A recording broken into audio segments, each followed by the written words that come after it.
Hi there, it's Lisa Bedford, the Survival Mom, and I want to welcome you to Everything Energy. This is something of a mini summit. It's a cluster of several related classes or lessons, all on the topic of how to create a backup energy system, a backup power system for some kind of unforeseen event. And our very first lesson or class is called Basics of Backup Power. And we're going to just cover some pros and cons and some different layers of different types of generators and devices that you might want to have as part of your comprehensive backup plan. Now, in July of 2024, we were fortunate enough to be part of this 25 million people in Texas that did not have power. And Beryl, when she first came ashore, she was just a Category 1 hurricane. So it's safe to say that pretty much all of us, including those in the weather prediction profession, had fairly low expectations. But thousands of downed trees just in my own very small city. And then a power outage that went on 7, 8, 9, 10, 11 days. Not very many people were prepared for that. And then, of course, in the day or so following this big storm's arrival, heat advisories were being sent out by the National Weather Service. So not only did people not have power, but their situations became more and more dire and desperate. On social media, the number one topic was generators. In one group, I just casually mentioned that my husband was a certified tech with Generac, and my Facebook messages exploded. People were literally desperate for help. And one of our elderly friends, who is 100% reliant on an oxygen machine, she panicked, justifiably so, when her generator went out. So we all talk about being ready for different kinds of emergency events, but it's no exaggeration to say that as this went on, even those who were well prepared began to get more and more desperate and question, when is this going to end? In fact, our power company, Centerpoint, they eventually just ran out of predictions. They slapped up a map, they updated maybe once a day, and they were inundated, of course, with traffic as everybody wondered the same thing. When is my power coming back on? And it was this experience that really inspired me to put all of this together in one location. And you can research solar generators, you can research solar panels, inverters, batteries, portable generators, and it goes on and on and on. But I wanted to have all of it together organized in the best way that we can do that for you to help you just sort of go through this maze of having a backup power system. And I've got to tell you that without energy or power, and I'm going to be using those terms interchangeably, energy, sometimes power, sometimes, but your food storage could be completely spoiled. A city's water system can go down due to a long term power outage. And then all of a sudden there's a boil notice and gas stations run out of fuel. There really is no end to a catastrophe that just gets worse and worse when there is no energy. So I'm going to start off with three very basic rules. And if you stick with these, by the time you're finished going through everything energy, I think you'll have a very good idea of what you need to have in place that suits you best. So the first rules, and this is where everything energy plays a role, is whatever you come up with, it must fit your budget and your family's energy needs. So we're going to be talking about lots of options, beginning with the very smallest and the least expensive up through systems that cost many tens of thousands of dollars. But you have to be careful of your own budget. However, at the same time, you may acknowledge in my home, here's an example, our friend, Yvonne, who is on oxygen.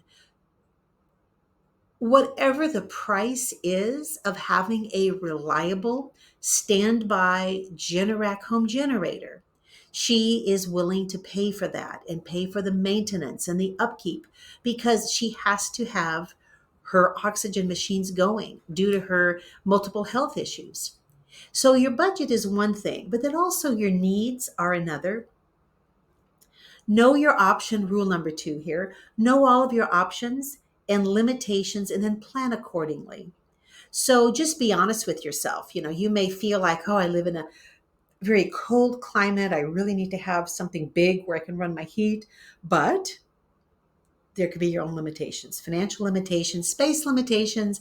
If you live in an apartment or a condominium, there may be things you aren't allowed to have. And that goes for HOAs. So you need to be really fully informed to make the best decisions and have all the pieces fit together. And then finally, it has to include multiple layers. And I will repeat that probably a dozen or more times throughout this whole everything energy event. And I wanted to share with you, I have here the phrase nothing or the sentence nothing is foolproof. Oh my gosh. So nothing is foolproof, huh? I am married to a master electrician who has certifications in all kinds of things due to the type and scope of his profession, his current profession. We thought we had the perfect plan. When our power went out on July 8th, 2024, I'll never forget that date. Um, we have a very powerful Kohler brand, full house or standby generator, and we have a big home battery system. So the battery charges up from our home's electric system. And when the power goes out, the first thing that clicks on are our home batteries, and we love it. They're quiet. We can watch on an app and we can see kind of how the energy is flowing and what our percentage is on our, how full the batteries are. I really love it. But alongside that, with the Kohler standby generator, when the batteries are dead, so to speak, when they lose their power, the system is going to be charged up by the generator that clicks on. So they go back and forth in a perfect symphony, right? Or you would think. So we thought we had a great system. However, on day three, our in-phase home battery system was decided that it needed to be connected to solar panels, which we don't have. We live in a forest. We have so much shade in our front and backyard. Where we have dirt, eventually we have moss growing. It's that shady. So the batteries, our home battery system said, hey, we're going to connect to solar panels. And it began to click off over and over again. And my husband got very frustrated, was on the phone with the company trying to sort it all out. Well, fast forward maybe another 24 hours or so, and our generator was running. And this time, the most unexpected thing happened. And that is our carbon monoxide alarms started going off in the middle of the night. Can you imagine? That was completely unexpected because our generator, it was positioned on the side of our yard exactly where it should be. All of the distance requirements were met or they were exceeded. And all of a sudden, we couldn't use the generator because of these carbon monoxide fumes. And we ended up out on the patio with windows open. And we're talking about, heat advisory where the humidity was about 90% or more. So that was unpleasant. It took us another 4 or 5 days to figure out exactly what was happening.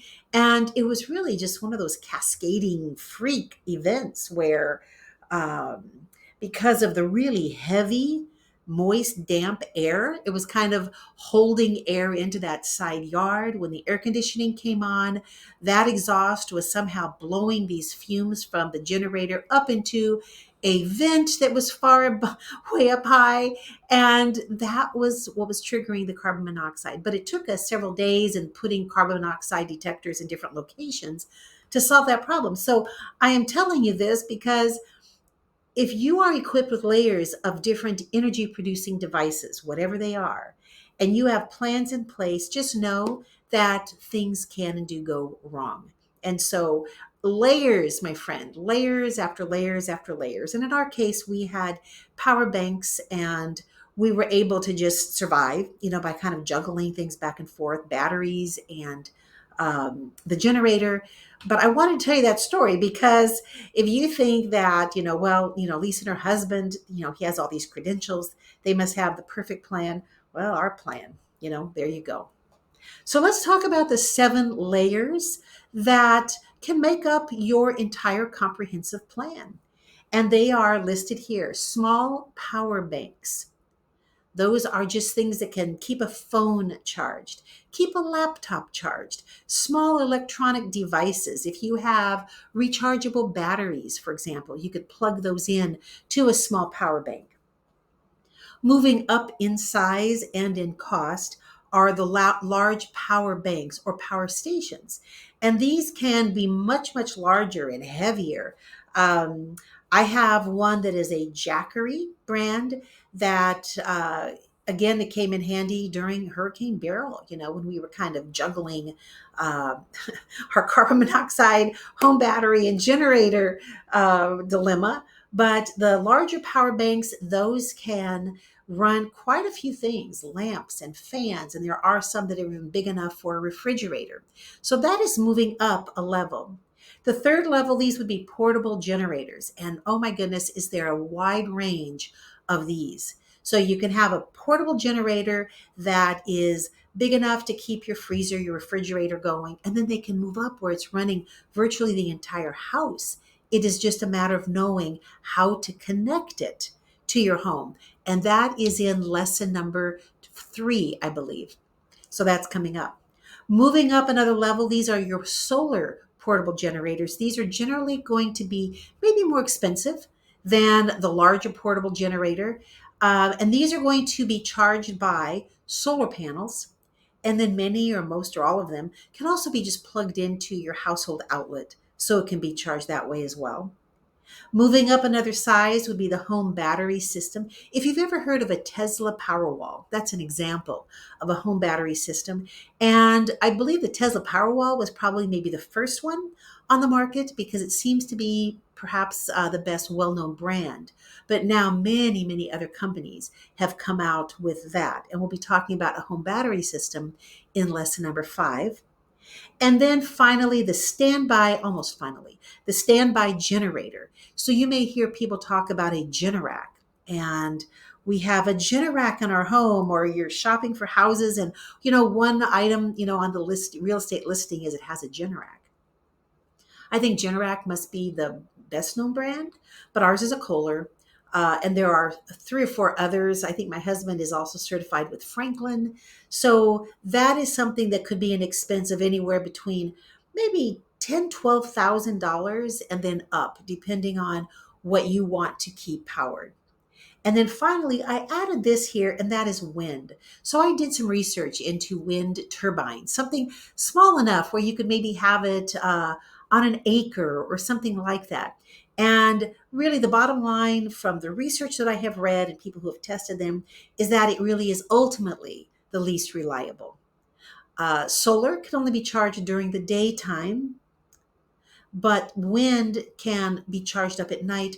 And yet, when you think about it, the average, let's say 365 days where you are, how many days are sunny versus how many days are, fairly windy? And it's obvious that, you're going to have many more sunny days than windy. And if you live in a location where that's the opposite, I would love to hear about it.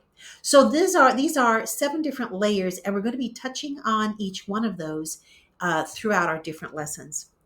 The next thing to consider are your backup needs for a fuel or energy source. I mentioned solar panels. That is one way to charge up your generator or your power bank or whatever. Natural gas, propane, gasoline, diesel, and then just electricity from your house. So I have power banks or power station in a couple of different sizes, and I don't need to power them up with solar panels on, at any given time. I just plug them into the wall, and then they hold that charge for months. And so I did put electricity here because in the interim, before some big crisis happens, you can actually charge up a lot of your devices and they'll be ready.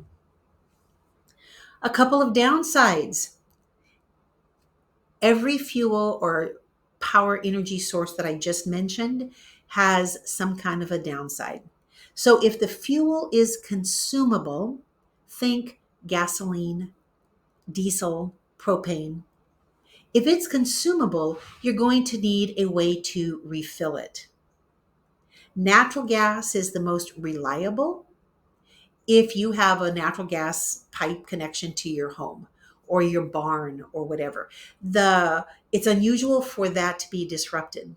That did happen in May of 2024 where I live, when there was a derecho that affected the Houston area, and the devastation from that was unreal. It was far worse than what happened um, with Hurricane Beryl in a lot of ways. So it's not impossible for a natural gas line to your home or your business or to a city to be disrupted. So generally speaking, it's going to be more reliable. And yet things can happen. You'll go back 3 or 4 slides, when I said I thought we had the perfect plan. So you can count on these consumables being in short supply or maybe impossible to find when a power outage just goes on for many days or longer. In fact, I remember at one point during that power outage after Beryl, we went to Lowe's and there were a couple of men standing near where you would turn in your propane tanks and get new ones, and there was really nothing to be had. So with consumable fuels, you can just know, well, they're going to run out. And then there's the safety factor with those consumables. And I would suggest that you check with your homeowner's insurance, your HOA if you have one, local fire department, to find out any limits and recommendations when it comes to storing fuel. And you might even be able to find that under a website like Fire Safety Code. So when I was researching this, one fire department in Utah, this was their recommendation: no more than 5 gallons of flammable liquids. So no more than 5 gallons stored at your home, things like gasoline, for example, and then no more than 25 gallons of flammable gas like propane. So when we're thinking of having some fuel for, let's say, a gasoline or diesel powered generator, well, we're thinking we're going to need more than 5 gallons. So check, see if there are any recommendations or regulations. And safety is a factor with them, and I totally get it. I mean, think about where you live. If you live in just a typical neighborhood and everybody on your street has 20 or 30 gallons of gasoline stored, and then there's some sort of freak fire, it would be just an incredible disaster, right? So I get that there are limitations, but I want to put that out to you as a consideration. Now, with renewables, if it's renewable, well, now you're going to be dependent on sunlight or maybe wind. And wind is unreliable except in very niche cases. So this is one more reason why you need to have layers of anything that's part of your overall energy or power backup plan. So this slide says whatever the layer, whatever the fuel or energy source is, you're going to have pros and cons, advantages and disadvantages. So be thinking about your budget. So an all house Generac may sound wonderful. Consider your budget. Consider your energy needs. If you live by yourself and if you're healthy and heat doesn't really affect you that much, I would say you don't really need a Generac, unless you really, really want to buy one and spend that money. You'll be considering the different options you have, everything from those small chargers all the way through solar and up into battery systems, whatever. So I've informed you of a few options here. Limitations. I know that with our portable generator, I call it the little chugger because that's what it does when it's running on its gasoline and you hear it outside. It's like just chug, chug, chug, and it chugs for hours. In fact, we loaned it to our next door neighbor after Beryl. They didn't have anything at all. And they're in their 80s. And we're like, please, just take our little portable Generac, and we could hear a little chugger next door just chugging away day after day after day for 10 days. 10 days. So he was perfect. And I mean, I would recommend that if you have just several $100s and you're not sure where to start, start with this next step I'm going to tell you about in just a moment, but then go ahead and definitely consider something like a portable generator. But I brought up the thing about limitations because those can be extremely heavy and difficult to move. So if you live alone and or let's say that your physical strength just isn't what it used to be, no one's getting any younger, then you might think to yourself, well, there is no way I could pull that, put it into position, get it all set up, go out and check the oil, add gasoline, etc., by myself. A lot of people could not do that. So that's an example of a limitation to keep in mind. Multiple layers, as I've mentioned. So just whatever you choose, know what your limitations are. And then whatever the fuel source, everything has advantages, limitations, and so on. And this first video just sets the stage for what is to come in the additional lessons that we're going to be going through. So moving forward, you're going to be figuring out how to figure your energy needs and match that up and put a plan together. But I want to start with the least expensive. And I know that if you're anticipating a lot of complicated information about generators and inverters and connectors and soft start switches and so on, we will get to that.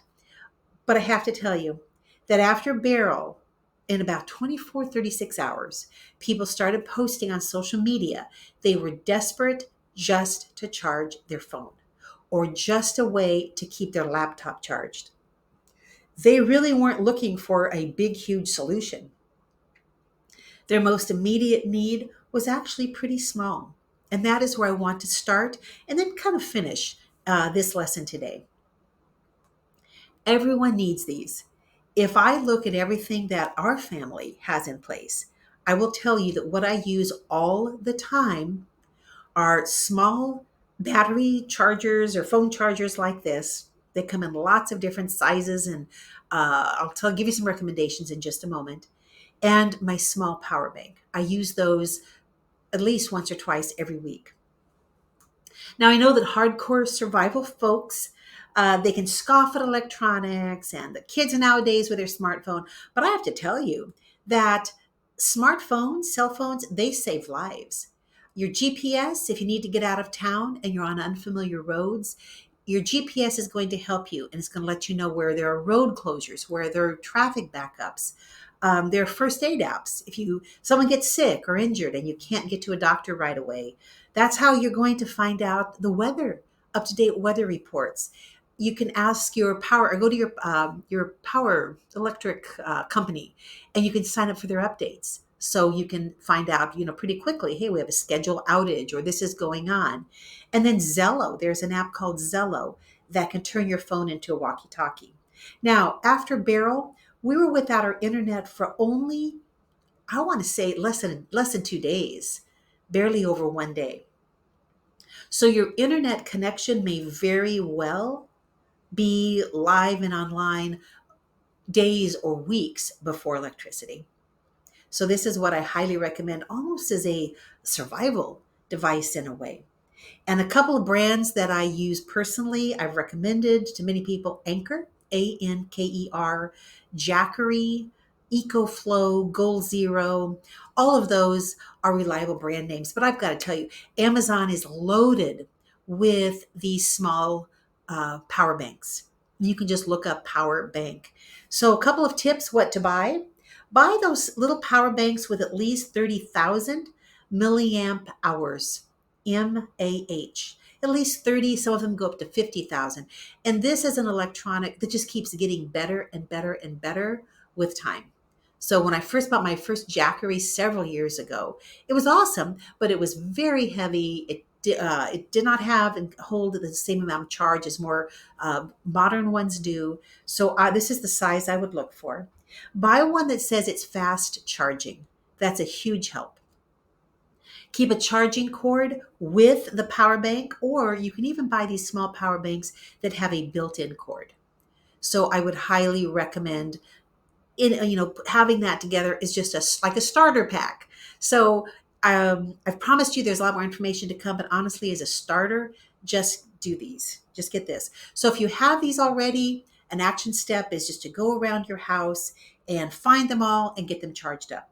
Keep one in your purse, your backpack, your glove compartment, one at your workplace. Power outages always catch us by surprise. And if you really need your phone for something like navigation, a phone call, I'm telling you, after these big disasters and living here in Southeast Texas, our family has lived through several. And one of the first calls you're going to make is to your insurance agent. So, if for no other reason you want to have a battery that's reliable and charged, and I want to mention for kids, I would definitely put one of these in their backpacks, their car, their locker at school, anything like that. And real quick, want to tell you about a new product I just found out about. It is called Battrix, Battrix, and it is about the size ish of a credit card. It's quite thin, and it's a single use only, but it's going to hold this charge. It's fully charged for years. And I would give one of, if my kids were younger, I would make sure they had one in their wallet or their backpack. They're thin enough where they're just small, you could slip them into a little pocket. It's definitely an emergency only backup because they are not rechargeable. But for X number of dollars, and I'm not sure what it would be, I probably would look on Amazon first if I were you. It's called Battrix. I believe it comes in a pack of three. And so that's one product name that you can look for. Just going back to the action step, track down any of these small power banks you have, get them all charged. If you don't have a small solar panel, just get one. They're small. You can buy them from Survival Frog. I will link to one or two that I have. They're, of course, they're on Amazon. But that way, if these begin to run out of battery and there's no other way to charge these up, have your solar panel ready, connect it, set it outside, and that solar panel will keep it charged. So this gives you a way you can always keep smaller devices charged as long as you have sunlight. So moving forward, coming up, 4 other lessons. How much energy, priorities, and strategies. That's going to be lesson 2. Lesson 3, 4 sources of power, and try to decide what to choose, what is going to be best for you. 4, we're going to talk about the big guy, those big standby generators that cost a lot of money, but they're worth every penny. They really are. And then finally, the home battery systems and solar, how they can work together. And we'll give product recommendations, and we're going to give you some detailed instructions as far as what to choose and what's out there. And I really do believe by the time you go through these lessons and you look at the different resources we have for you, you will be able to put together a plan for you and your household that suits your budget, with your limitations in mind, with lots of options to pick from, and you will be able to come up with a plan through everything energy. Moving forward, I'm inviting you to join our private Facebook group. And if you go to Facebook, you can actually just go to Facebook and do a search for everything energy, and you should find it with our logo here. The Facebook group is called a pop-up Facebook group because it's temporary. So this, our live Everything Energy mini summit is on August 25th, and I will leave this pop-up Facebook group open for 30 days. That's your chance to ask questions. If you find a super product, if you figure out something clever, or you have a great suggestion to share with everybody, that's where you can do it. Stephen and I will hop in from time to time to answer questions. Moving forward, as the mini summit approaches, always watch for emails that have the little yellow light bulb, and then put the mini summit on your calendar, the live mini summit. If you can't be there, you can pick and choose the classes. There's a schedule and a timeline for that. But you don't have to be there live because all of this, you purchased it, and it's going to be on a website page that is, you'll need a password to get into it, but it's going to be there. You know, what we say is lifetime access for the life of the course. So at some point, if this becomes extremely dated or whatever, I might take it down, but it's going to be there, you know, for the foreseeable future. Be sure if you want to attend the live event, register on Zoom. And then coming up, I have a special email address I'm going to share with you where you can actually send emails personally to Stephen. And Stephen Bedford, my husband, he's kind of the secret weapon here because he's the one who, our brains work so differently, but his brain is the one that is really channeling all of this energy and wattage and amperage and soft start switches. He's the expert when it comes to that. So watch that email. So if you have a question, if he can answer it, he may not be able to answer everyone's questions, but maybe he can send you toward a website or a path or expert that has the information you're looking for. So thanks for being part of Everything Energy, and I hope just this initial lesson kind of sets the stage for what's to come.